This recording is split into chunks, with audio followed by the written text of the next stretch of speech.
Donc, bonjour, Julien. Merci beaucoup d'avoir accepté de venir nous parler d'une nouvelle vision d'une parentalité réussie. Donc, je te demanderai de Bonjour. te présenter et de présenter. Bonjour. Je te demanderai de te présenter, de te présenter au groupe des parents conscients. D'accord. Bonjour à toutes et à tous. Donc, je m'appelle Julien Taucher. Donc, je suis coach parental, expert en gestion stress et en communication. Donc, en fait, j'ai choisi de faire ce métier de coach parental parce que quand j'ai eu ma fille, avant, je ne m'intéressais pas particulièrement à la parentalité. Donc, je n'avais pas forcément conscience de certaines choses. Et en fait, que j'ai pu voir que, ayant ma fille, j'ai pu remarquer que les parents étaient un petit peu démunis, qui se posaient des questions, qui ne savaient pas forcément faire des choses qui, bon, moi, des fois, m'apparaissaient un petit peu faciles ou que j'analysais différemment. Et j'ai pu voir que j'avais quelque chose à apporter là-dedans. Donc, je me suis penché là-dessus et voilà, j'ai voulu vraiment accompagner les parents pour. Mon but, c'est vraiment de leur permettre voilà, d'avoir la parentalité de leur rêve. Moi, ce que je vois, c'est un petit peu c'est des parents aimants, des parents qui ont une belle relation avec leur enfant, qui sont complices, où il y a de l'amour. Et finalement, si on pouvait faire disparaître toutes ces sources de tension, de crise, si on pouvait avoir toujours une communication vraiment efficace entre les parents et les enfants, ça serait idéal. Donc moi, je travaille dans ce sens. Et alors, c'est pas forcément possible, c'est un petit peu utopique, mais c'est un petit peu vers vers quoi je veux me rapprocher et permettre aux parents de se rapprocher aussi. Oui, tu as tout à fait raison. C'est une question que je pose souvent aux participants de mon programme. Je leur dis sur une échelle de 100, combien vous aimez vos enfants, puis la plupart disent 110, 200%. Mais c'est ça, le problème, c'est qu'on n'arrive pas vraiment en tant que parents stressés de nos jours avec le travail, on conjugue le travail et la vie familiale. Donc, on est souvent stressé, même si notre amour il dépasse les 100%, on n'arrive pas vraiment à le montrer, à adopter une parentalité bienveillante. Ouais, c'est ça. Puis après, je te rejoins, c'est vrai que moi, je pense pas qu'il y ait de parents malveillants qui fassent les choses pour nuire à son enfant, mais c'est vrai qu'il y a des comportements, des fois. Alors, en tant que parent, soi-même, on le voit pas forcément. Mais quand quelqu'un d'autre le voit, des fois, enfin, on se dit, tiens, mais il est trop gentil avec son enfant, il est trop strict. Et en fait, on ne se voit pas nous-mêmes en tant que parents, mais si on pouvait se déplacer et se regarder de l'extérieur, on dirait, ah putain, mais en fait, je suis comme ça. Alors des fois, on se dirait, ah ben c'est bien, là, j'ai géré. Ou alors des fois, on dirait, putain, là, j'aurais pu faire mieux. Et c'est vrai que je pense que ouais, on n'est pas malveillant au départ, mais des fois, il y a des choses qui sont peut-être pas faites ou interprétées par l'enfant comme le parent le voudrait, quoi. Tout à fait. Quand on est à l'intérieur de nos émotions, à l'intérieur de la tornade, on n'arrive pas à se voir. Mais une fois qu'on Ouais. se voit de l'extérieur, comme si on voyait d'autres personnes de l'extérieur, on peut s'améliorer, on peut s'améliorer à donner, à faire de notre mieux Ouais, de se pour justement rapprocher ouais. communiquer. Oui, communiquer aussi notre bienveillance, communiquer nos Ouais, valeurs de manière harmonieuse, de manière saine aussi. ouais, tout à fait, Donc, ouais. Julien, aujourd'hui, tu viens nous parler des 5 clés d'une parentalité réussie. Je sais que tu as toute une nouvelle vision pour vraiment apporter, on va dire, la vision des parents à un niveau supérieur. Donc, j'ai vraiment hâte que tu nous partages tes 5. Ouais, ben allez, ben c'est parti. Donc, ben, si vous avez des questions, si vous voulez réagir, n'hésitez pas à mettre un petit commentaire ou quoi. Puis comme ça, je pourrais clarifier le propos s'il y a besoin. Donc, ouais, la première, le premier point, moi, que je vais vous donner, c'est que chaque adulte se construit sur les bases de l'enfant qu'il a été. C'est-à-dire que, en fait, finalement, aujourd'hui, les hommes, les femmes que nous sommes, on s'est construit par rapport à notre propre enfance. Et il y a un véritable enjeu, finalement, je trouve, autour du rôle de parent, à accompagner son enfant pour lui permettre justement de se construire sur les meilleures bases, hein, pour se donner l'opportunité de vraiment libérer son potentiel, d'être la meilleure personne possible, d'avoir les meilleures conditions. Et je pense que voilà, c'est une première chose déjà, c'est un premier point, c'est d'avoir conscience de ça. c'est que tout ce qui est fait aujourd'hui autour de votre enfant, tout ce que votre enfant finalement toutes les interactions, les expériences qu'il va avoir avec les différents milieux, hein, que ce soit le milieu familial, l'école, les amis, ben, tout ça fait que ça va déterminer la façon dont il va se construire. Et ça, on peut le voir avec des parents, par exemple, qui n'arrivent pas à donner d'amour à leur enfant. C'est parce qu'eux-mêmes, par exemple, n'en ont pas reçu quand ils étaient enfants. Et le parent strict, c'est parce qu'il a une certaine vision de les choses. Et donc, tout ça fait qu'aujourd'hui, c'est un petit peu généraliste, c'est un petit peu large comme premier point, mais avoir cette vision-là de se dire que tout ce que l'enfant vit aujourd'hui, ça va déterminer la façon dont il se construit. Et ça permet aussi de se dire que, voilà, de moins se dire justement, oh, ben c'est pas grave, quand il va grandir, il s'en remettra. Voilà, il y a des choses, finalement, ça peut marquer les enfants, finalement, des choses qui paraissent anodines aux parents peuvent marquer les enfants, justement, pour plus tard.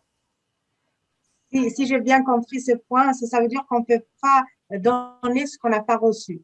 Si on n'a pas le modèle, par exemple, quand tu dis si on a été strict avec nous, on ne peut pas être autre chose qu'être strict avec nos enfants ou peut-être, moi j'ajouterais, ou peut-être si on est conscient qu'on n'a pas aimé le fait qu'on a été trop strict avec nous, trop autoritaire, peut-être qu'on va, au lieu de diminuer un peu d'autoritarisme pour être au milieu, pour être plus guide, on va aller dans la permissivité. Donc, on va adopter vraiment l'autre extrême des choses.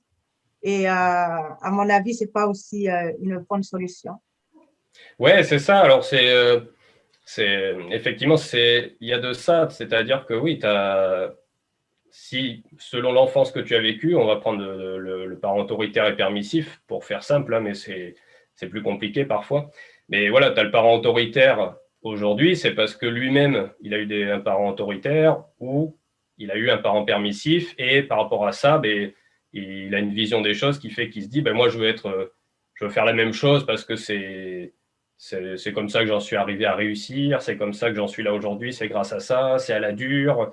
Et puis, il peut très bien se dire, ben non, moi, j'ai pas eu de liberté, j'ai vraiment j'ai pas pu faire ce que je voulais, donc mon enfant, ça sera open bar. Et voilà, alors c'est très schématique, mais après, ça pourrait être dans l'autre sens. Le parent qui a eu des parents lui-même permissifs, il pourrait avoir le même raisonnement. Et après, souvent, alors là, c'est deux cas extrêmes, mais souvent, c'est un petit peu entre les deux, quoi. On a un petit peu de l'un, un petit peu de l'autre, c'est pas complètement tout l'un ou tout l'autre. On a un côté majoritaire, disons, à être autoritaire ou permissif. Il y a toujours. C'est rare que les deux parents aussi aient le même caractère, on va dire. Et donc, des fois, il y a comme ça des clashs entre les parents où ben, le papa ou la maman a un type de caractère, l'autre, il a pas le même, et du coup, on peut le remarquer comme ça. Ah ben toi, t'es trop strict, ah ben toi, t'es trop cool, puis voilà. Ouais. Donc ça c'est lié, ouais, effectivement, à notre enfance, ouais, tout à fait. Parfois, ça va beaucoup plus loin lorsque les parents ont carrément des valeurs différentes. Donc, ça perturbe carrément les enfants. Mais est-ce qu'il suffit juste d'en prendre conscience ou il va falloir un travail sur soi pour justement dé, euh, déprogrammer tous ces automatismes qu'on a hérités, qu'on nous a inculqués depuis notre enfance, depuis notre naissance en fait? Ouais, je pense que la première chose déjà, c'est effectivement d'en prendre conscience, de ne pas être dans le déni, mais de l'accepter, de se dire, ok, moi je suis trop autoritaire ou trop permissif, sans forcément que ce soit péjoratif, hein, parce qu'on peut très bien être un peu trop autoritaire, parce que c'est assez compliqué d'avoir l'équilibre parfait, ou tout le temps, on va avoir, même si on tend à avoir cet équilibre, il y aura toujours une situation où bah là, on va être autoritaire et une autre où on va être plus permissif. Mais effectivement, la première chose, c'est d'en prendre conscience, de l'accepter, de se dire, ben, oui, ok, moi je suis plutôt autoritaire, par exemple. Et d'en prendre conscience, ça va permettre, comme ça, de pouvoir dire, donc, j'ai pris conscience que je suis autoritaire, donc je vais devenir plus permissif, donc je vais devoir faire un travail pour aller dans ce sens de devenir un petit peu moins autoritaire. Donc oui, je pense que déjà, la première chose, c'est en prendre conscience, accepter vouloir faire un travail, parce qu'on peut très bien en prendre conscience et puis finalement dire, j'ai pas envie de travailler là-dessus. Mais voilà, après, il y a un travail à faire, effectivement, pour modifier ça, hein, parce que forcément, tout ça, c'est des choses inconscientes. Hein, vu qu'on se construit là-dessus, c'est des choses dont on n'a même pas conscience. On se dit pas, tiens, là, je suis autoritaire. On l'est, et en fait, on en prend conscience, on a un autre regard sur soi-même. Et de là, on peut effectivement déprogrammer ça, ou du moins tendre vers autre chose en se disant, non, moi, ce que je veux vraiment, c'est ça pour mon enfant, et du coup, tendre vers travailler dans le sens d'être un petit peu plus permissif, ouais, par exemple. Est-ce que je pourrais te faire part des commentaires jusqu'à maintenant ou tu préfères passer aux Non, non, qui on peut le faire. répondent aux questions? On peut Parce le qu'il y faire. a Rosa qui dit moi, je donne même ce que je n'ai pas reçu quand j'étais petite. Il y a Rosa qui dit Alors, attends, parce que j'ai mis je me mets en même temps à Facebook pour avoir les commentaires. tu vois qu'il y a un écho. Ouais, c'est pour pas qu'il y ait un écho. Donc, j'imagine que c'est un parent qui va donner le contraire de ce qu'il a reçu. Donc, ce qu'elle vient de dire, ce que je n'ai pas reçu. Si elle donne le contraire, est-ce que c'est un peu le contraire à ce que tu viens de dire, on donne ce qu'on a reçu? Alors, son commentaire, je ne sais pas trop comment l'interpréter. C'est parce que si elle donne même ce qu'elle n'a pas reçu, c'est bien. Parce que j'aurais tendance à dire c'est bien de la manière dont je le comprends. C'est-à-dire, j'ai pas reçu, alors on prend des exemples très schématiques hein, pour comprendre, mais j'ai pas reçu d'amour étant enfant. J'en donne même si j'en ai pas reçu, c'est très bien. D'arriver justement à dépasser, je dirais, ces blocages, c'est d'aller plus loin que ce qu'on a reçu, de donner ce qu'on n'a pas reçu. Ça, c'est une bonne chose, je dirais. D'aller dans ce Donc, sens, ça va dans… une prise. Pardon? Oui, donc c'est une prise de conscience importante. Sauf que le piège, c'est vraiment de donner carrément le contraire et de tomber dans l'autre extrême. Ah oui, oui. Effectivement, on peut, si on prend toujours l'exemple du parent qui n'a pas reçu d'affection, il pourrait étouffer son enfant Tout d'amour. à Oui, mais fait. là, effectivement, ça rejoint un petit peu ce côté de j'ai une enfance autoritaire, donc moi, je vais être permissif. Ça rejoint un peu ça sur d'autres choses. Hein. Moi, j'ai pas eu de sécurité financière, donc mon enfant, je vais lui dire de faire un travail, il y aura une sécurité, je vais être à fond là-dessus. J'ai pas eu d'amour, donc je vais en donner beaucoup. On peut être effectivement comme ça sur beaucoup de choses dans l'opposé. J'ai pas pu faire de sport quand j'étais enfant, donc mon enfant, je vais en faire un sportif professionnel. Et on peut avoir des trucs comme ça Ouais. où on va aussi guider son enfant dans l'enfant que nous-mêmes on aurait voulu être. J'aurais voulu faire ce métier, faire chanteur, donc je vais pousser mon enfant pour qu'il fasse ce que j'ai pas pu faire parce que j'ai eu un manque ou quoi. Donc vivre son rêve à travers son enfant, ce qui n'est ouais, c'est pas ça. très sain. Ouais. Puis, je ne sais pas si tu vas parler du stress après, parce qu'il y a Farida qui dit, moi, je suis informaticienne, alors le stress, j'en vis tous les jours. Le Est-ce qu'il stress, y a une des clés, j'avais pas est-ce qu'il y a une des forcément clés prévu que d'en tu vas parler, mais on peut aborder? on peut en parler. Le stress. Alors, si tu pouvais développer un petit peu ta question, Farida, mais le stress, je pense que les enfants, c'est une source de stress parce que on n'a pas la main sur ce qu'ils font. On n'a pas la main sur les choses qu'ils vont essayer. On n'est pas maître finalement de son enfant. Hein. Donc, C'est ça. c'est forcément une source de stress. Ça peut ne pas être une source de stress, mais il y a forcément une part de stress dans le sens où il va faire des choses à un moment qui nous renvoient à nous-mêmes, à nos valeurs, à ce qu'on veut pour notre enfant, et ça peut effectivement, que l'enfant ne fasse pas exactement tout ce qu'on veut tout le temps comme on le voudrait, ça peut mettre un stress, ou que par exemple, tout simplement, je lui demande de faire cette chose-là, là j'ai une dure journée, il ne le fait pas, c'est une source de stress par exemple. Donc le D'où stress avec les l'importance. enfants… Vas-y. Non, j'allais dire, le stress, oui, avec les enfants, c'est quelque chose qu'il faut apprendre à gérer. D'où l'importance, à mon avis, de prendre conscience que son rôle de parent n'est pas de guider, ne pas de contrôler son enfant, mais de le guider seulement. Et j'imagine que c'est une façon aussi d'enlever un stress inutile, parce qu'un enfant, il n'est pas là pour être contrôlé, c'est un un être souverain, c'est un être distinct. C'est pas, même si ça sort de nous, même si ça vient de notre ventre ou de notre gène, mais ça reste une personne distincte qu'il faut respecter. Donc, il faut respecter on va dire, ses valeurs profondes, son rythme, ses goûts, voilà, son être, tout simplement. Ouais, tout à fait, tu as complètement raison, hein. C'est vrai que il y a finalement ce que je veux que mon enfant devienne. Et des fois, on peut vouloir un petit peu pousser l'enfant plus qu'il le veut lui-même, hein, l'enfant. Donc, il y a effectivement, je pense que moi, je le dis plutôt de façon, la différence entre soumission et coopération, c'est-à-dire faire coopérer l'enfant ça rejoint un petit peu ce que tu disais, mais voilà, c'est faire l'enfant des choses qu'il veut bien faire sans le forcer, quoi. Donc c'est-à-dire que quand il coopère, il y a cette notion de l'enfant, il accepte de ce que je lui demande, même si des fois il n'est pas toujours d'accord, mais alors que la soumission, ça serait mon enfant, il va faire à tout prix ce que je lui demande, que ça lui plaise ou non, que ça aille contre ses valeurs ou non. Donc, ouais, faire cette distinction, c'est une des prises de conscience intéressantes, hein, en tant que parent, de se dire, est-ce que là, je suis en train de forcer mon enfant à faire quelque chose contre lui, contre ce qu'il veut, ou est-ce que je fais ça pour son bien, on pourrait dire, ou est-ce que je fais ça, est-ce que j'écoute ce qu'il me dit quand même, je suis dans cette écoute de l'enfant, j'entends ce qu'il me dit, mais j'essaye de le faire coopérer, j'essaye d'être bienveillant pour que ça reste quand même en cohérence avec lui, avec son identité en tant qu'être. Tout à fait. Puis, Julien, parce qu'il y a une autre question qui parle du lâcher-prise. Annick demande comment lâcher prise, mais rester parent.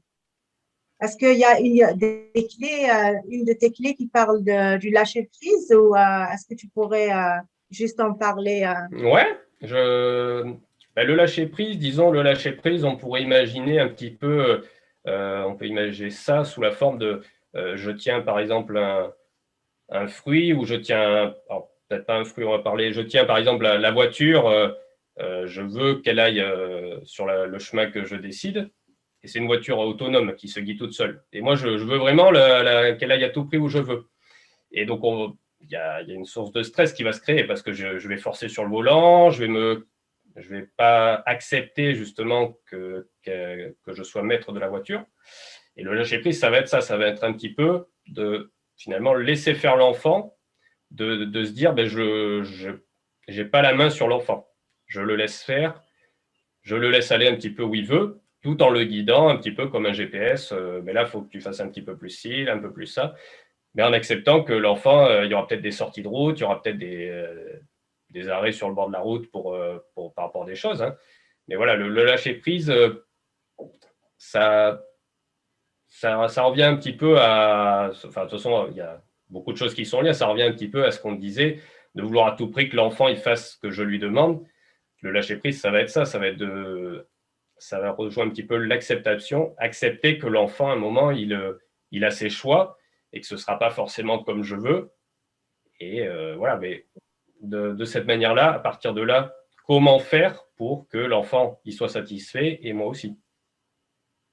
Oui, pour illustrer un peu le lâcher-prise, selon l'approche communique que j'enseigne, comment devenir parent guide et complice, c'est comme un singe qui essaye, dans un vase, il y a une pomme, puis lui, il essaye de prendre cette pomme, puis en prenant cette pomme, il n'arrive pas à sortir sa main, donc il n'arrive pas à lâcher la prise qui est la pomme, et puis il n'arrive pas à sortir la pomme. Puis à un moment donné, si à un moment donné il arrive à sortir la pomme, sa main sera meurtrie, la pomme sera meurtrie, donc la pomme est en l'enfant, la main est en moi, le parent, alors qu'il y a juste une possibilité de lâcher la prise, donc lâcher prise, puis sortir la main et observer de loin le vase et la pomme, puis de trouver d'autres moyens de sortir la pomme, qui est juste de renverser le vase et de faire sortir la pomme de manière saine. Donc, la pomme sera toujours belle, donc l'enfant. On ne va pas détruire l'enfant. Puis moi, le parent, ma main ne sera pas meurtrie en essayant de sortir cette pomme du vase. Ouais, complètement, ouais. Complètement d'accord avec toi, ouais. C'est ça, ouais, complètement. Ouais, c'est vrai que le lâcher-prise, il est souvent souvent, il y a des parents qui disent on lâche pas prise, le lâcher prise, pour eux, c'est vraiment de la permissivité, c'est que je laisse mon enfant Ouais. faire tout ce qu'il veut, mais c'est pas du tout ça. Lâcher prise, c'est vraiment observer de loin, comme laisser la femme d'elle-même, puis voir, trouver d'autres moyens de régler un conflit sans trop détruire, me détruire en tant que parent ou détruire mon enfant. Ouais, c'est ça, ouais, ouais. C'est pas forcément, effectivement, comme tu dis, on n'est pas forcément permissif parce qu'on lâche prise, qu'on laisse faire l'enfant. Ça, je suis complètement d'accord, ouais. Exactement. Ouais. Et après, Oui. non, vas-y, si tu as des questions, C'est ça, j'allais dire, il n'y a plus aucune autre question. Donc, pour ceux qui veulent poser d'autres questions, que ce soit maintenant en direct ou en différé, ça nous fera plaisir de répondre à vos questions. Et si tu permets de passer à la clé numéro 2, Julien. ouais. Alors, on en a un petit peu parlé, du coup, c'est vrai que j'avais, dans les points que je voulais aborder, c'était ça, c'était le fait qu'on reproduit ou on jette sa propre enfance, c'est un petit peu ce dont on a parlé tout à l'heure. Donc, je vais passer au point numéro 3 qui est, c'est selon moi, voilà, on ne nous apprend pas à être parent. Il y a cette, finalement, si on regarde, il y a des diplômes pour tout. Il y a des diplômes pour chaque Tout à fait. métier. Et finalement, Mhm. le métier de parent, on ne nous l'apprend pas. Et ça explique aussi pourquoi parfois on est sur des choses anciennes, sur des trucs, des techniques anciennes, où alors ça vient quand même à disparaître, mais c'est par exemple laisse pleurer ton bébé, ça lui fera les poumons, laisse voilà, une bonne claque dans sa figure, ça n'a jamais tué personne. Voilà, on est sur des trucs quand même qui sont pas du tout à l'ordre du jour, alors que les diplômes aujourd'hui, tous les métiers sont mis à jour vraiment constamment. Donc il y a ce défaut au niveau du parent finalement de ne pas apprendre. On n'a pas de cours sur le métier de parent et je trouve ça dommage dans la mesure où on accompagne pendant près de 20 ans son enfant. Du moins jusqu'à ce qu'il ait un travail, on va l'accompagner. Donc il y a un enjeu pour moi qui est vraiment considérable autour de ce métier de parent. Alors, donc ça, c'est vraiment une chose à avoir conscience. Et ça aussi, ça permet de relativiser un petit peu, de se dire que finalement, c'est normal si aujourd'hui vous ne maîtrisez pas tout. Si vous êtes dépassé par des situations, s'il y a des choses que vous ne comprenez pas, que vous n'arrivez pas à mettre en place, c'est complètement normal puisque justement, il n'y a pas eu de formation où on vous a dit de tel âge à tel âge, attention à ça. Donc en fait, c'est la découverte tous les jours un petit peu. Moi, j'ai une fille de bientôt 4 ans. Voilà, j'apprends tous les jours parce que mon enfant, ma fille, elle va faire des choses, elle va me parler de certaines choses, elle va avoir tel comportement.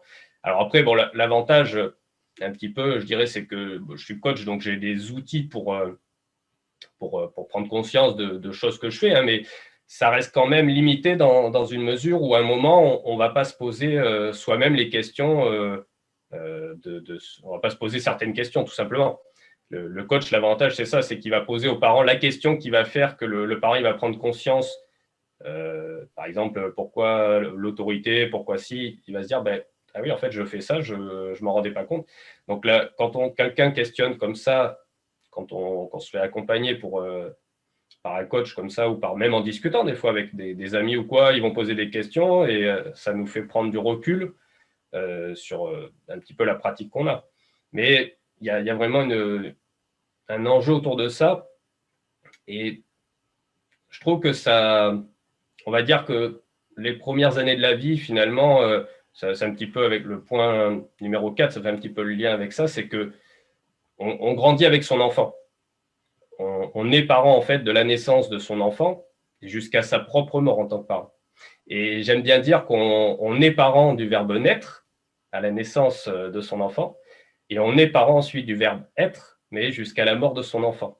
Et donc là, ça fait un petit peu le lien parce qu'il y a pour moi 3 étapes vraiment qui se dessinent dans la construction du parent, c'est-à-dire qu'il y a au départ la survie de l'enfant, donc là, un petit peu comme on applique un mode d'emploi. Donc, par exemple, donner le biberon, on va regarder du tuto, comment on fait pour donner un biberon, comment on change une couche. Donc là, c'est un petit peu facile dans le sens où on a juste à appliquer des recettes. Mais là où ça devient plus compliqué, c'est à partir du moment où l'enfant devient autonome, parce que là, on n'est plus maître de l'enfant, on est maître de la sécurité autour de l'enfant. On va veiller à ce qu'il ne se cogne pas sur le coin de la table, qu'il ne mette pas ses doigts dans la prise, et puis en grandissant, il y a tout ce qui est accidents domestiques, la casserole d'eau chaude, les produits ménagers, puis ça va en grandissant comme ça, le permis. Donc là, on émet seulement de la sécurité, et donc ça peut être une source de stress. Ça rejoint un peu aussi le lâcher-prise, c'est-à-dire qu'on n'a plus la prise sur son enfant là. On peut seulement l'accompagner autour de ça, pour veiller à ce qu'il ait la meilleure sécurité possible autour de ça. Et il y a aussi une notion d'éducation qui se développe en même temps. Un troisième point qui est l'éducation, où là, ça nous renvoie à nos propres valeurs, à ce qu'on veut pour son enfant. Et la manière dont l'enfant finalement grandit, dont devient autonome, ça renvoie à l'éducation que je veux lui donner, à cette façon dont je veux que mon enfant soit, dont je veux qu'il ne soit pas, qu'est-ce que je veux pour lui, qu'est-ce que je veux lui transmettre, qu'est-ce que je veux qu'il devienne. Et donc, ça, c'est des choses, c'est assez complexe en tant que parent. On ne nous l'apprend pas ça, à l'école, où on n'a pas de cours forcément pour savoir qu'il y a tout ça à gérer.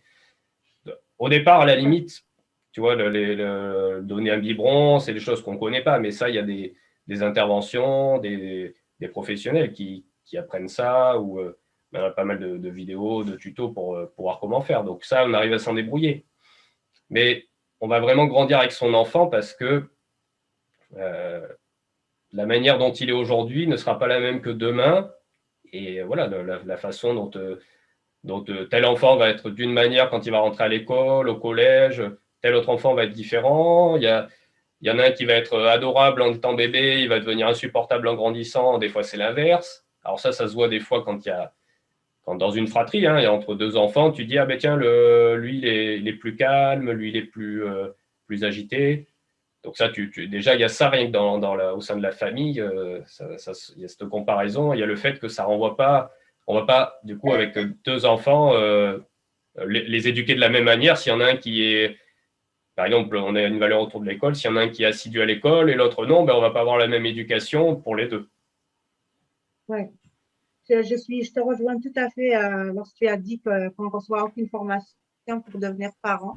Euh, tout ce qui est comme donner le vibrant et tout ça, ça on l'apprend, même ça on l'apprend pas à l'école, c'est juste comme tu dis, c'est des petites interventions, mais on nous apprend pas comment être en relation avec nos enfants de manière à pouvoir leur communiquer nos valeurs de manière saine, de manière harmonieuse. Et je trouve dommage parce que moi, je peux illustrer ça comme étant, par exemple, pour construire un pont, il faut étudier, je sais pas, 5 ans, 6 ans à l'université, juste pour construire un immeuble ou un pont. Oui. Alors que construire un enfant, c'est vraiment construire l'humanité. C'est vraiment l'avenir de Ouais. l'humanité. Et ça, on n'a aucune idée de comment on fait. C'est vrai, on y va avec l'intuition, avec l'amour, avec la bienveillance, mais à un moment donné, la vie finit par nous rattraper et nous empêcher de faire notre rôle de parent, d'accomplir notre rôle de parent de manière saine. Et j'insiste sur le mot saine parce que souvent, ça devient malsain. Ça devient, ça devient plus une guerre plutôt qu'une éducation. Donc, c'est pour ça qu'il y a beaucoup d'enfants je veux dire, qui vont vers la débauche, qui vont vers, qui fuient les parents, parce que c'est des parents. Puis j'insiste aussi sur le fait que on a souvent, la plupart des parents n'ont pas encore appris à être en relation avec eux-mêmes. Donc, comment est-ce qu'on pourrait être en relation avec nos enfants si on ne se connaît pas profondément? On ne peut pas être en relation avec soi. Ah oui, Donc, complètement. c'est un point que je voulais ajouter à ton point qui est l'importance d'avoir des formations pour les parents. Ouais. Ben, c'est vrai que tu as complètement raison quand tu dis que c'est l'humanité, c'est les citoyens de demain, c'est les futures personnes. Donc, leur apprendre des valeurs, on va prendre un exemple. Il y a toute la question autour de est-ce que les filles elles doivent s'habiller, est-ce qu'elle va pas provoquer tel homme, est-ce que s'habille bien, est-ce que limite c'est de sa faute si on lui saute dessus. Mais en fait, il suffit juste d'éduquer les garçons et de leur apprendre à respecter les femmes. Et ça, voilà, faut prendre le problème dans l'autre sens. Et finalement, c'est un exemple qui illustre bien que l'éducation qu'on donne aujourd'hui à nos enfants, à ce qu'on leur transmet, ben, ça va déterminer comment ils seront demain. tout à fait. Donc, Tout à fait. ouais, ouais, Il y a Rose, ouais, vas-y, vas-y. il y a Rosa qui a dit, propose de faire de la musique à ma fille et en même temps, je lui dis, moi, quand j'étais petite, je voulais faire du piano et hop, tout de suite, elle me dit, je veux faire du piano. Donc, j'imagine que c'est une façon d'influencer un peu son enfant. Elle dit, est-ce que c'est bien de parler à son enfant de ce qu'on voulait faire quand on était petit? Bah, je pense que bah, après, bon, j'analyse pas, enfin, j'ai pas plus de points, donc c'est juste mon analyse là par rapport à ce que j'entends. Je pense que c'est bien dans le sens du partage, de dire, ben moi j'ai vécu ça, voilà, il y a une communication, donc ça c'est, je trouve ça intéressant parce que des fois il n'y a pas de communication entre les parents et l'enfant, donc le fait de raconter, moi j'ai vécu ça, je l'ai ressenti comme ça, c'est, je dirais même une très bonne chose, même si on va plus loin, qu'il y a des émotions là-dessus. Ah ben moi je sais pas, j'ai eu telle émotion, j'ai été heureuse ou quoi d'avoir fait ça, j'ai ressenti ça. Ça c'est très intéressant de parler des émotions parce que c'est ce qui peut manquer aujourd'hui ben, aux parents des fois de mettre des mots sur les émotions parce que quand l'enfant pleure par exemple ça les parents ont du mal à le supporter parce que ça renvoie eux-mêmes à des choses, à des émotions qu'ils n'ont pas forcément pu exprimer plus jeunes. Et donc, je mets fin au fait que tu pleures parce que là, ou arrête tes caprices, arrête là, arrête de pleurer comme un bébé. Enfin, ce genre de choses, ça renvoie au fait qu'il y a une part à nos émotions, nous, en tant qu'adultes, en tant que de ce qu'on a vécu. Mais je pense que c'est une bonne chose, ouais, de parler de parler de ce qu'on voulait faire à son enfant. Mais je pense que c'est une bonne chose dans la mesure où on ne lui dit pas, où on est conscient qu'on ne cherche pas du moins à l'influencer, quoi. Parce que tu lui en parles pour lui dire, ben, j'ai fait du piano, même à la limite, soit ça va être pour lui dire, ben, j'ai fait ça, j'aurais bien aimé, est-ce que tu veux faire ça, entre guillemets, à ma place, on aurait cette pensée. J'aimerais bien que mon enfant fasse ça à ma place, donc je vais lui en parler. On pourrait avoir ce truc-là, ou juste dire, ben non, je veux juste lui en parler, lui donner mon ressenti, échanger avec lui, tout simplement. Et à partir du moment où il n'y a pas ce qu'on disait un petit peu tout à l'heure, le fait de forcer l'enfant d'aller un petit peu dans ce qu'on aurait voulu faire nous, je pense que c'est bien, ça reste bienveillant. Donc en parler, ouais, je pense que c'est une bonne chose justement et à la limite là dont c'est formulé, j'ai dit que j'avais fait du piano plus jeune, ma fille veut en faire, ben il y a rien forcément elle a fait son choix, il n'y a pas eu de manipulation ou de choses pour la forcer à faire ça. C'est à la limite mieux, même mieux. J'allais dire, vas-y, je te laisse répondre, puis je dirai après. Non, j'allais dire qu'il y a quand même une limite à se révéler à son enfant, à raconter son vécu. Parfois, quand on commence à raconter quelque chose à nos enfants et puis s'ils continuent à nous poser des questions, cela prouve qu'ils sont vraiment prêts à entendre, ils sont curieux à savoir ce qui s'est passé exactement. Mais parfois, l'enfant, quand il n'est pas très curieux, pas le forcer, pas lui parler alors que lui, il n'est pas curieux, il n'est pas, on va dire, prêt à entendre ce qu'on a à dire. Ouais, tout à fait, ouais. Ouais, ouais, effectivement. Mais ce que je voulais dire, à la limite, mais je trouve ça mieux, mais c'est que mon avis personnel, à la limite de dire, ben, j'ai fait du piano, à la limite, j'ai pas pu en faire plus jeune, puis l'enfant, il dit, ben, moi, j'aimerais bien en faire. Bon, il n'y a pas eu de manipulation ou d'influence là, mais c'est mieux, je trouve, qu'à la limite, mon enfant, il veut faire du foot ou de la danse, il commence et puis après, il veut plus en faire. Et d'avoir bon, après, c'est des questions financières, mais de dire, ah ben non, tu as commencé, tu vas finir. Ben après, si l'enfant, il a plus envie, tu vois, c'est intéressant de s'interroger. Est-ce que je l'oblige à finir son année? C'est comme pour les études. Il commence des études dans telle matière, il a plus envie. Ben non, tu as commencé, tu as fait 1 an déjà, donc tu vas finir. Ou est-ce que je te laisse? Ben ok, tu vas recommencer autre chose. Tu vois, des fois, ça revient un petit peu au lâcher prise. Finalement, l'enfant, il veut plus faire ce qu'il a commencé. Ben, l'accepter tout simplement qu'il veut changer de voie. Hein. Donc ça, c'est plus d'avoir une vigilance là-dessus, c'est intéressant, je trouve. Ouais. Merci beaucoup, Julien. Est-ce que on est arrivé à la page, à la clé numéro 4. Ouais. pense, ou 5? Ben là, écoute, j'ai encore un ou deux points que j'avais prévu d'aborder. Donc, pour faire le lien un petit peu avec ce que je viens de dire, ça, la manière dont on se construit comme ça, les valeurs, ça rejoint un petit peu une façon consciente de voir les choses. C'est-à-dire, j'ai conscience, je veux tel comportement, je veux que mon enfant fasse tel choix, donc j'adopte ce comportement pour, par exemple, je veux qu'il range sa chambre, mais je vais adopter tel comportement pour que justement il aille dans ce sens. Donc il y a un choix conscient déjà au départ.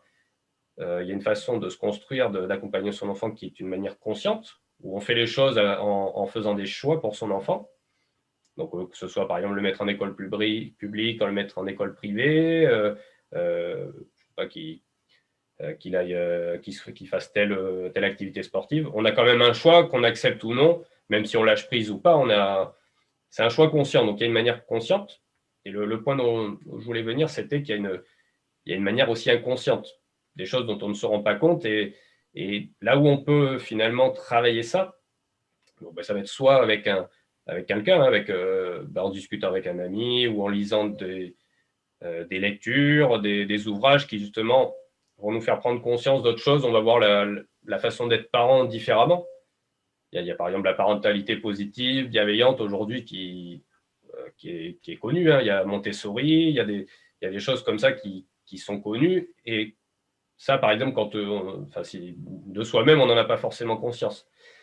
En lisant Montessori, en lisant la pédagogie positive, ça va travailler un petit peu notre façon de voir inconsciente les choses. Et à partir de là, en fait, ce qui peut être intéressant de faire, c'est plutôt que de se dire, OK, ben, par exemple, Montessori, c'est super, faut que je fasse du Montessori, donc je fais à tout prix du Montessori ou je fais à tout prix de la pédagogie positive. Et puis à un moment, finalement, ça devient, je tombe dans la permissivité, dans le laxisme, je mets un matelas au milieu du salon, l'enfant, il va se coucher quand il veut, il fait ce qu'il veut, parce que Montessori ou la pédagogie positive, à un moment, je l'ai interprété comme ça. Parce que c'est toujours question d'interprétation. Hein, quand on lit quelque chose ou qu'on entend quelque chose, on l'interprète par rapport à son vécu. Ben, plutôt que d'appliquer à tout prix les choses, moi, j'aurais envie de dire, de s'en servir comme d'un guide, hein, finalement. Je prends un petit peu de ça, je prends un petit peu de ça, parce que, admettons, OK, donc je n'ai pas conscience que je suis un parent autoritaire, et finalement, là, je m'en rends compte, je suis trop autoritaire, il faut que je sois permissif, parce que c'est bien, parce que voilà, j'ai de bonnes raisons d'être un parent permissif. Et donc maintenant, je vais être permissif. Hein. Donc, c'est-à-dire, je fais complètement l'inverse. Je laisse tomber le côté autoritaire. Ben là, en fait, on tombe dans l'inverse et c'est pas forcément bon. Vaut mieux, en fait, se dire, OK, donc je suis autoritaire, j'ai lu ça sur la permissivité, sur être plus permissif avec son enfant, j'y vois des avantages. Eh bien, je vais prendre un petit peu de ça pour garder quand même mes valeurs parents parce qu'on s'est construit d'une certaine manière, hein, comme on a vu tout à l'heure. Et donc, prendre un peu de Montessori, prendre un peu de pédagogie positive, prendre un petit peu de ce que j'entends, hein, des livres, des conférences, des formations que je fais. Je prends ce vers quoi je veux tendre, mais en gardant quand même ma nature de base. Hein. Ne pas aller finalement, on peut tomber dans l'excès et finalement, on ne veut pas du tout, on ne veut pas crier par exemple sur son enfant, donc c'est une très bonne chose parce que là, c'est une violence verbale qui a des effets néfastes sur l'enfant. Mais bah voilà, on a quelqu'un qui crie beaucoup, il prend conscience qu'il crie, donc il veut faire l'inverse.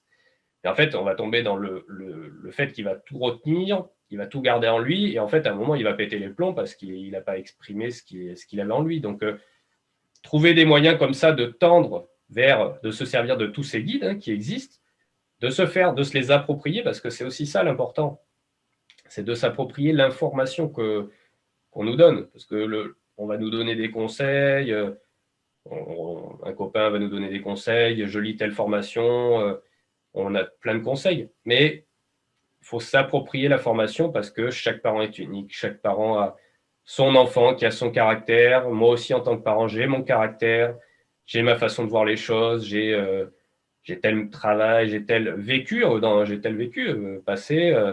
Donc tout ça fait que je suis unique en tant que parent, vous êtes unique en tant que parent.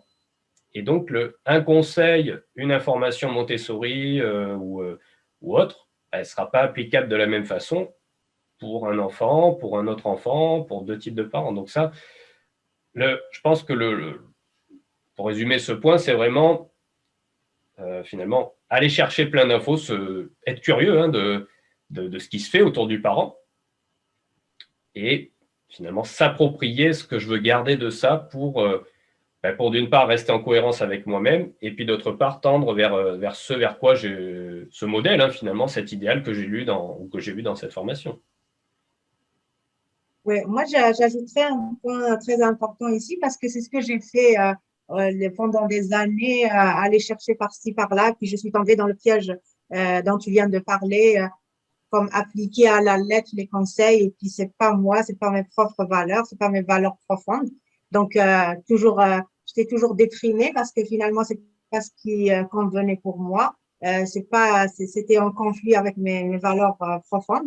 Et c'est ça, donc on tombe soit dans l'autoritarisme, soit dans la permissivité. Puis je me sentais toujours coupable parce que je sentais que c'était pas correct ce que je faisais, c'était pas sain tout simplement ce que je faisais. Et mes enfants, on dirait que je les perturbais plus que je les guidais.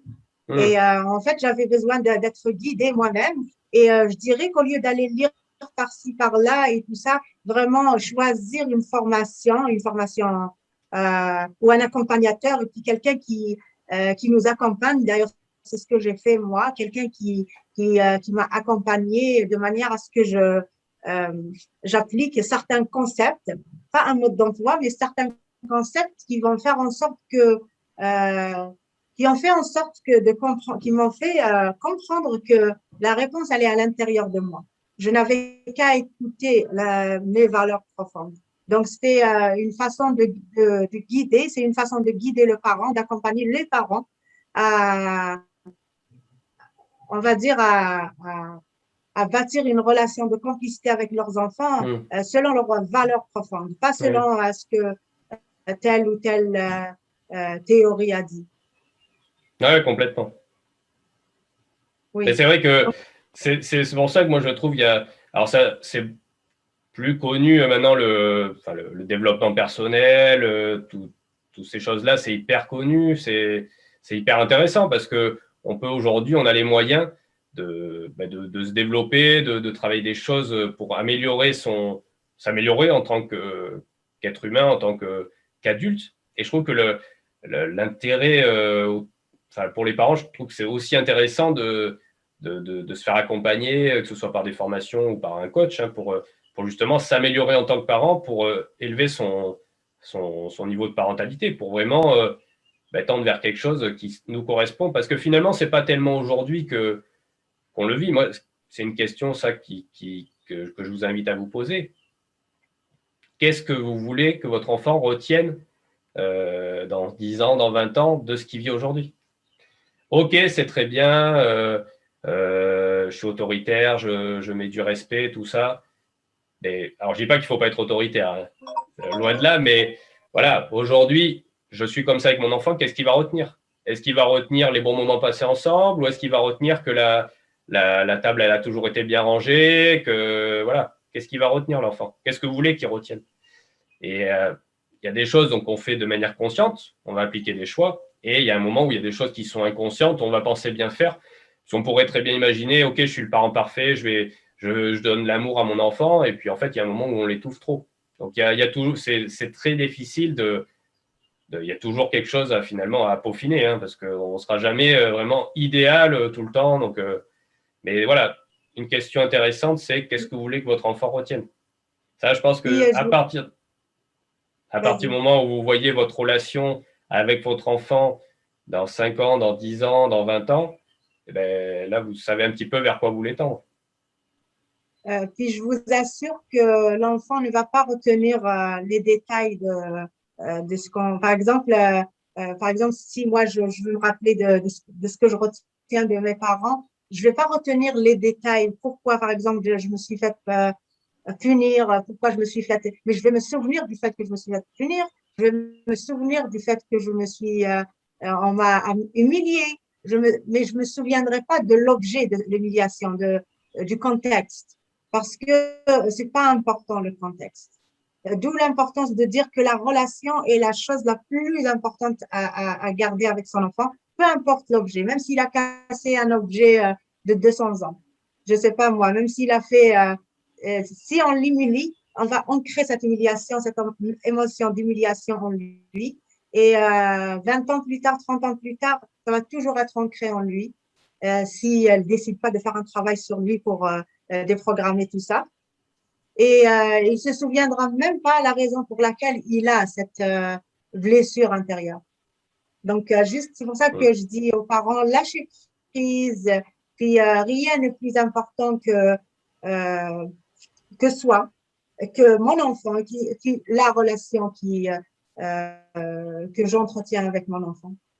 Oui, complètement. C'est vrai que finalement, le matériel n'a pas d'importance. Alors, pour rebondir sur ton exemple du vase de 200 ans, en fait, ça dépend finalement de l'objet, la valeur qu'on accorde à l'objet, parce que ça se trouve, c'est une vieillerie qui vaut pas très cher, mais en fait, c'est la valeur que cet objet représente à nos yeux en tant que parents.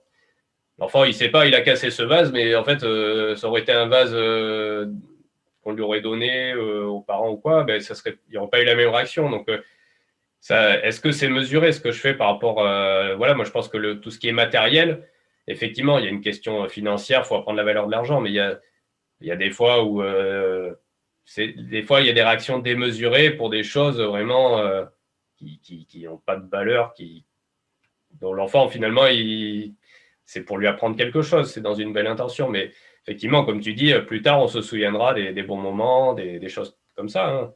Moi, c'est vrai que quand je repense à ce que j'ai vécu à mon enfance, ben, je repense si j'ai passé du temps ou non avec mes parents, je repense à comment ils ont été avec moi.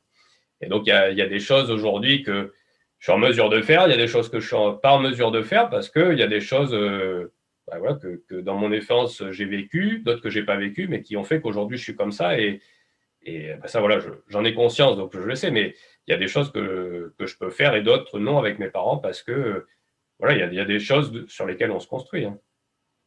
Donc, ouais. Et donc, le cinquième point que je voulais aborder, c'était finalement de garder son âme d'enfant.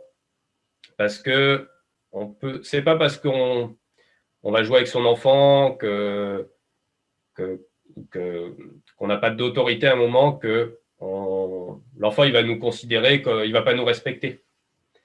C'est vrai que des fois, on peut avoir cette idée de se dire je suis le parent, donc il faut que j'apprenne le respect. Donc, en fait, ça fait partie aussi de la relation, de l'authenticité de la relation, d'être des fois un enfant, de jouer avec son enfant, de faire des choses en sortant du rôle de parent. Hein.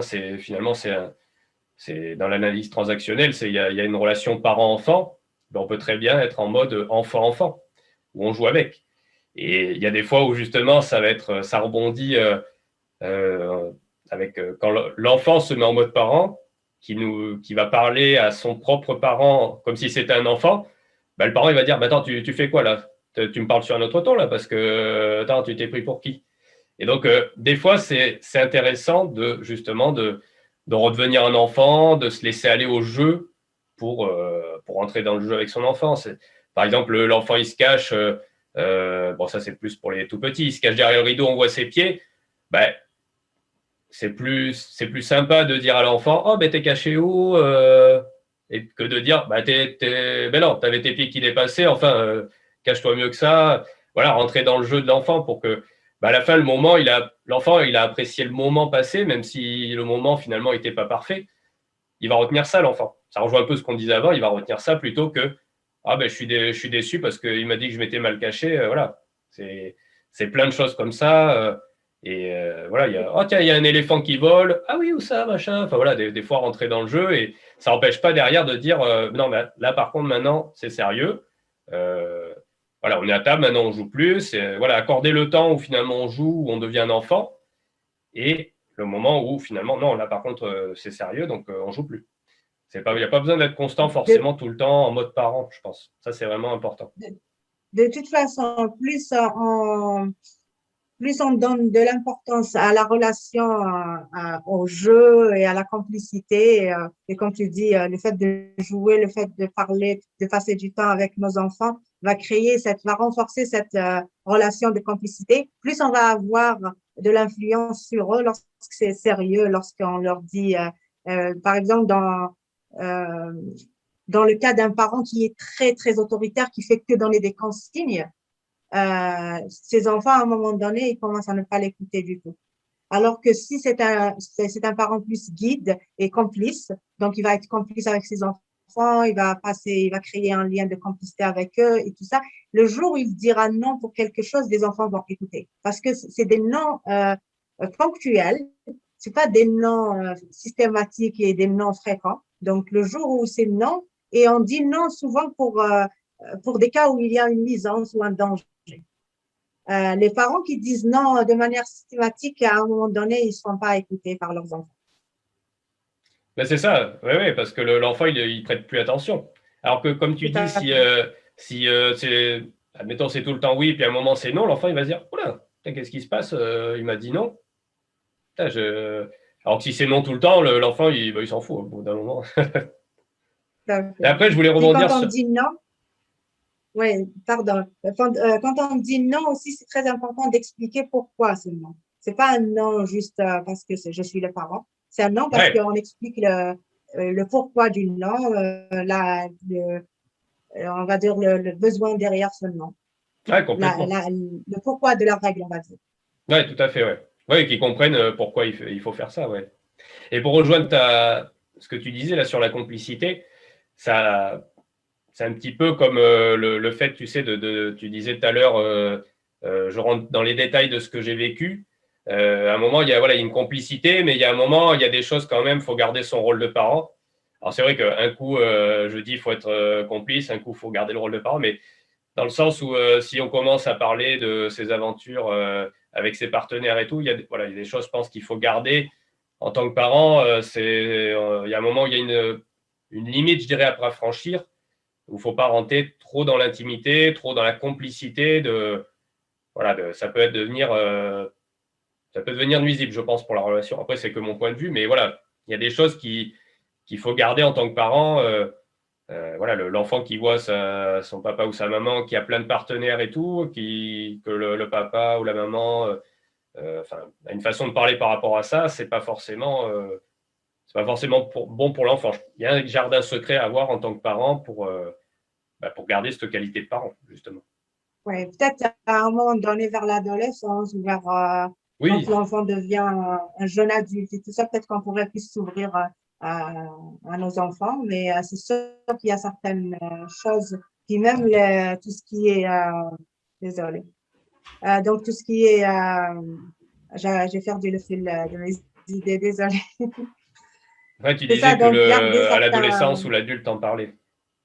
c'est ça, puis garder certains, selon en fait l'état de on va dire, si l'enfant est prêt à écouter, si c'est lui qui est curieux et tout ça, on donne le maximum. Sinon, s'il n'est pas curieux, on va pas lui donner des choses qu'il n'est pas prêt à apprendre ou à supporter. Ouais, complètement. Complètement, ouais, ouais. Ouais. Merci vraiment, Julia. Ben, Là, merci je à vois le toi temps de. passer. Ouais, c'est vrai que ça Il nous fait reste presque cinq une heure minutes. déjà. Et c'est vrai que ben, Ouais, merci beaucoup, hein, toi, Yasmine, pour m'avoir ben, permis de partager ça aux parents sur ton groupe. C'était vraiment chouette. Et puis de merci. discuter avec toi, c'est vrai que d'échanger, c'est toujours intéressant, je trouve, d'avoir parce que finalement, Merci. on s'enrichit, hein, que ce soit des parents ou d'autres ou de personnes. Hein. C'est toujours intéressant faut être ouvert à la discussion. Mais c'est intéressant quand on est ouvert, justement, on apprend des choses, on se remet en question, on analyse les choses différemment et je trouve ça hyper intéressant. C'est top. Ouais. Merci, merci vraiment beaucoup, Julien. Il y a une personne qui dit, est-ce qu'il y a un replay? C'est Célie. Euh, oui, il y a un replay. Donc, quand on va finir dans 5 minutes notre live et les personnes qui n'ont pas pu se joindre à nous, donc, pourront écouter le live dès le début, puis poser leurs questions dans les commentaires. Bon, Julien et moi, on va se faire un plaisir de répondre à vos questions. Ouais, ouais, avec plaisir, ouais, ouais. n'hésitez pas à mettre Merci. des commentaires et puis on y répondra avec grand plaisir. Donc Merci c'est vrai beaucoup, que Julien. s'il y avait un mot Oui, finalement pour finir, moi je pense que c'est voilà, d'être ouvert, à la discussion, de savoir se remettre en question. C'est peut-être la qualité à avoir en tant que parent de se dire, bah là, finalement, de se poser des questions. Est-ce que là, est-ce que je peux faire mieux? Est-ce que je peux m'améliorer? Comme on me le ferait finalement, alors c'est une démarche, hein, bien sûr, mais comme on le ferait, par exemple, en productivité, en sport, est-ce que je peux m'améliorer? Est-ce que je peux m'entraîner différemment? Ben voilà, en tant que parent, est-ce que je peux faire mieux? Est-ce que je peux travailler ça? Ça, je pense que ouais, être curieux de comment être parent, c'est pas rester sur une idée reçue, je suis le parent, je fais comme ça, et donc c'est la bonne méthode. Savoir se remettre en question ou même chercher à s'améliorer. Parce que finalement, on peut très bien avoir des choses qui ne marchent pas en tant que parent, ou on peut très bien avoir des choses qui marchent, mais chercher à les améliorer aussi. Hein. Ce n'est pas toujours que du négatif, que des choses qui ne marchent pas. Des fois, ça marche, mais on veut s'améliorer, être meilleur parent encore, devenir encore meilleur, et c'est voilà, être curieux et s'ouvrir un petit peu la suggestion à ce qui peut être changé. Ouais. Je pense que ça, c'est une belle note pour la fin. merci, vraiment merci, Merci à toi, Julien. Yasmine. Je vous invite de consulter la chaîne YouTube de Julien Toché. Il y a il y a de belles vidéos, de beaux conseils. J'aime beaucoup ta chaîne YouTube et puis c'est très pratique et je vais vous mettre le lien dans les commentaires et je vous invite vraiment à aller regarder ces vidéos. Ben ouais, merci beaucoup, Merci, Yasmine. Julien. Et puis, ben oui, effectivement, si vous voulez, vous pouvez vous abonner. Puis, dans les vidéos, vous me laissez un petit commentaire si vous voulez. Puis, vous pouvez me poser des questions. Et puis, je vous répondrai en vidéo dès que je peux. Ouais, merci beaucoup pour d'avoir accepté mon Et invitation. merci à toi, Yasmine. J'espère, j'espère te revoir bientôt dans notre groupe, les parents conscients. Ouais, ben, avec grand plaisir. Merci. Merci À beaucoup à la toi. prochaine. Au revoir. Salut, Yasmine. Au revoir.